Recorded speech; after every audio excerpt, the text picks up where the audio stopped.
Honorable Prime Minister Sir, Namaste. My name is M. Vagish. I am student of Modern City Secondary School, Nanganallur, Chennai.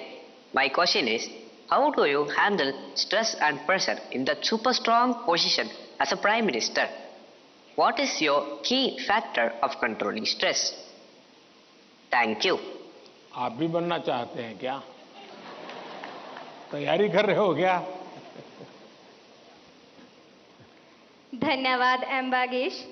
आज की इस परिचर्चा का अंतिम प्रश्न देवभूमि उत्तराखंड जो अपनी प्राकृतिक सुषमा के लिए प्रसिद्ध है, उधम सिंह नगर स्थित डायनेस्टी मॉडर्न गुरुकुल एकेडमी की छात्रा स्नेहा त्यागी ऑनलाइन माध्यम से जुड़ी हैं और प्रधानमंत्री जी से प्रश्न पूछना चाहती हैं। स्नेहा, कृपया अपना प्रश्न पूछिए। दिव्य है, अतुल्य है, अदम्य साहस का परिचय है आप। युगों युगों के निर्माता, अद्भुत भारत का भविष्य है आप। देवभूमि उत्तराखंड से आदरणीय प्रधानमंत्री मोदी जी को मेरा चरण स्पर्श प्रणाम। मेरा नाम स्नेहा त्यागी है। मैं डायनेस्टी मॉडर्न गुरुकुल अकादमी सिंकी फार्म खटीमा उधम सिंह नगर की कक्षा 7 की छात्रा हूँ। आदरणीय प्रधानमंत्री जी से मेरा प्रश्न है कि हम आपकी तरह सकारात्मक कैसे हो सकते हैं। धन्यवाद श्रीमान। थैंक्स नेहा। प्रधानमंत्री जी, आप अपने बिजी लाइफ में प्रेशर को कैसे हैंडल करते हैं और इतना प्रेशर होने पर भी हमेशा सकारात्मक कैसे रह पाते हैं? आप यह सब कैसे कर पाते हैं? कृपया अपनी सकारात्मक ऊर्जा का रहस्य हमसे साझा करें। प्रधानमंत्री जी।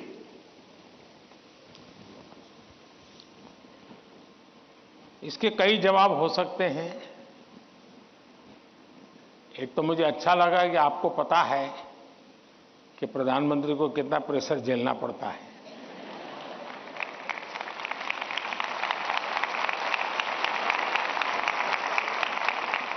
वरना आपको तो लगता होगा हवाई जहाज है, हेलीकॉप्टर है, उनको क्या है, यहां से यहां जाना है, यही करना है। लेकिन आपको पता है कि भांति भांति ये सुबह शाम दरअसल हर एक के जीवन में अपनी स्थिति से अतिरिक्त ऐसी बहुत सी चीजें होती हैं जिसको उसे मैनेज करना पड़ता है। जो उसने सोचा नहीं वैसी चीजें व्यक्तिगत जीवन में भी आ जाती है, परिवार जीवन में आ जाती है, और फिर उसे भी संभालना पड़ता है।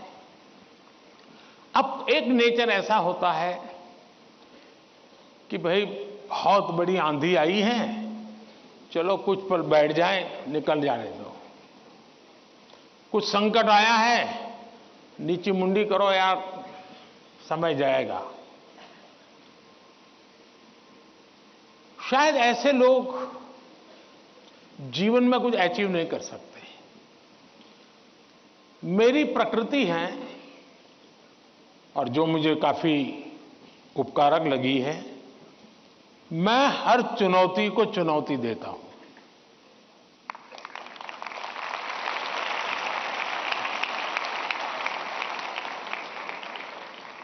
चुनौती जाएगी, स्थितियां सुधर जाएगी, इसकी प्रतीक्षा करते हुए मैं सोया नहीं रहता और उसके कारण मुझे नया नया सीखने को मिलता है। हर परिस्थिति को हैंडल करने का नया तरीका, नए प्रयोग, नई स्ट्रेटजी, ये इवॉल्व करने का सहज मेरी विधा, मेरा अपना विकास होता जाता है। दूसरा, मेरे भीतर एक बहुत बड़ा कॉन्फिडेंस है। मैं हमेशा मानता हूं कि कुछ भी है, 140 करोड़ देशवासी मेरे साथ हैं।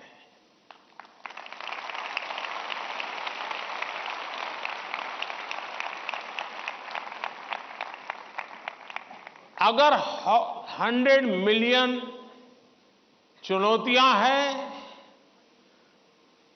तो बिलियंस ऑफ बिलियन समाधान भी है।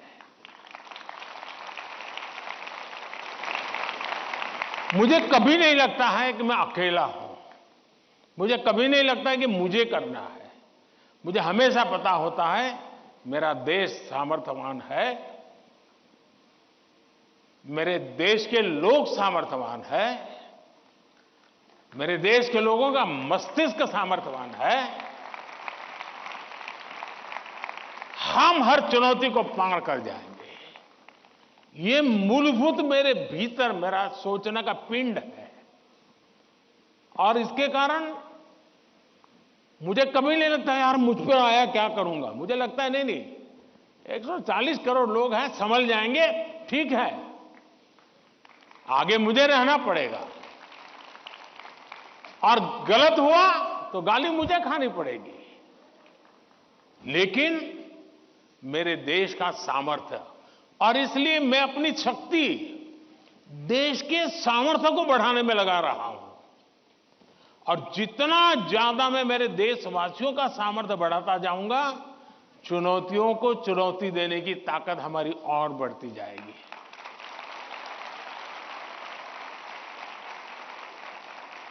अब हिंदुस्तान की हर सरकार को गरीबी के संकट से जूझना पड़ा है। हमारे देश में संकट है ही है, लेकिन मैं डर करके बैठ नहीं गया। मैंने उसका रास्ता खोजा और मैंने कहा, सोचा कि सरकार होती कौन है जो गरीबी हटाएगी। गरीबी तो तब हटेगी जब मेरा हर गरीब तय करेगा कि अब मुझे गरीबी को परास्त करना है। अब वो सपने ही देखेगा तो होगा कि नहीं होगा। तो मेरी जिम्मेवारी बनती है कि मैं उसके सपने को पूरा करने के लिए सामर्थ्यवान बनाऊं, उसको पक्का घर दे दूं, उसको टॉयलेट दे दूं, उसको शिक्षा की व्यवस्था दे दूं, उसको आयुष्मान योजना का लाभ दे दूं, उसके घर से नल पहुंचा दूं। अगर मैं ये चीजों से जिसको रोजमर्रा की जिंदगी से उसको जूझना पड़ता है, अगर मैं उससे उसको मुक्ति दिला देता हूं, उसको एम्पावर करता जाता हूं, तो वो भी मानेगा अब गरीबी गई, अब मैं उसको मारूंगा। और आप देखिए, इस मेरे 10 साल के कार्यकाल में देश में 25 करोड़ लोग गरीबी से बाहर आए हैं। अब यही चीज और लोग भी तो जैसे बिताया मैं भी बिता देता। और इसलिए मेरी कोशिश रहती है कि हम देश की शक्ति पर, देश के संसाधनों पर भरोसा करें। जब हम इन सारी चीजों को देखते हैं तो कभी हम अपने आप को अकेला महसूस नहीं करते। जी मैं क्या करूं, मैं कैसे करूं, अरे मैं तो एक चाय बेचने वाला इंसान, क्या करूंगा, ऐसे नहीं सोच सकता हूं। जी मुझे पूरा भरोसा होना चाहिए। और इसलिए पहली बात है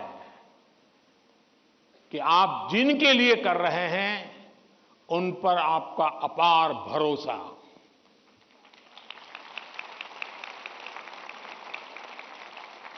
दूसरा, आपके पास निरक्षीर का विवेक चाहिए। कौन सा सही है, कौन सा गलत है, कौन सा आज जरूरी है, कौन सा अभी नहीं, बाद में देखेंगे। आप प्रायोरिटी तय करने का सामर्थ्य चाहिए। वो अनुभव से आता है, हर चीज को एनालाइज करने से आता है। मैं दूसरा प्रयास ये करता हूं। तीसरा, मैं गलती भी हो जाए तो ये मान के चलता हूं कि ये मेरे लिए लेसन है।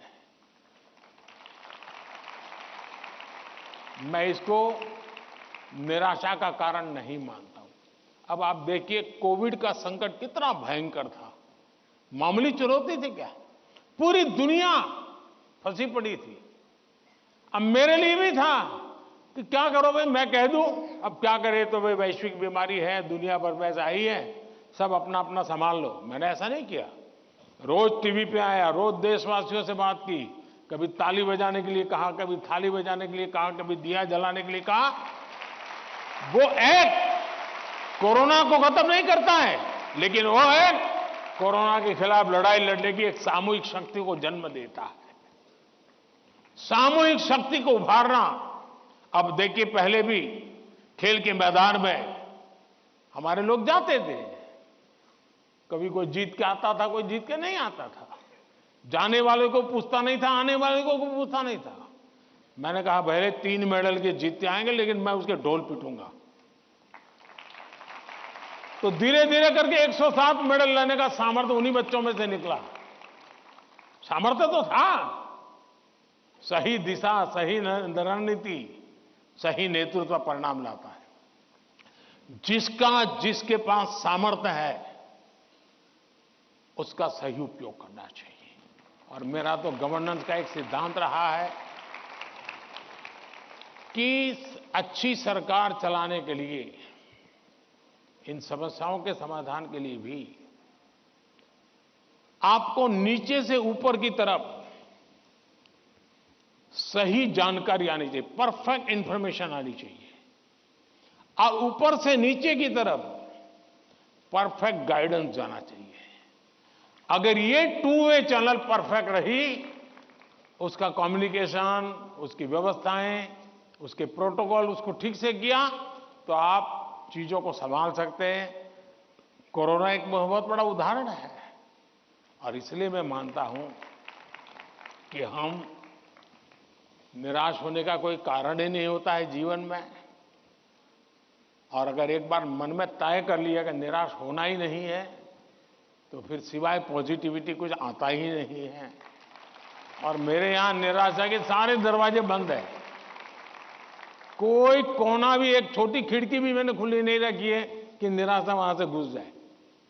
और आपने कभी देखा होगा, मैं रोता बैठता नहीं हूं जी, पता नहीं क्या होगा, वो हमारे साथ आएगा कि नहीं आएगा, वो हमसे भिड़ जाएगा कि, अरे होता रहता है जी, हम किस चीज के लिए हैं।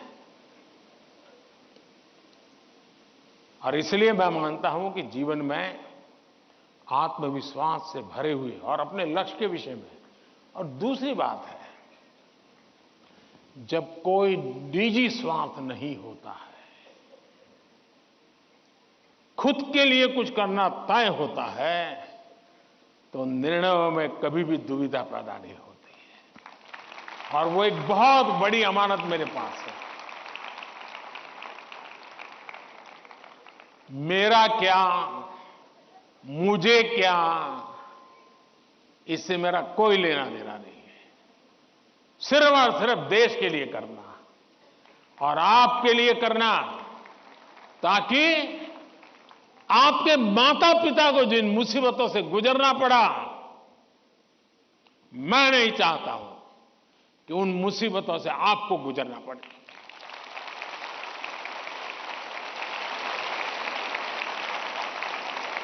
हमें ऐसा देश बना करके देना है दोस्तों, ताकि आपके भावी पीढ़ी को भी, आपके संतानों को भी लगे कि हम ऐसे देश के अंदर और पूरी तरह खिल सकते हैं, अपना सामर्थ्य दिखा सकते हैं। और ये हमारा सामूहिक संकल्प होना चाहिए, ये हमारा सामूहिक रिजॉल्व होना चाहिए, और परिणाम मिलता है। और इसलिए साथियों, जीवन में पॉजिटिव थिंकिंग की बहुत बड़ी ताकत होती है।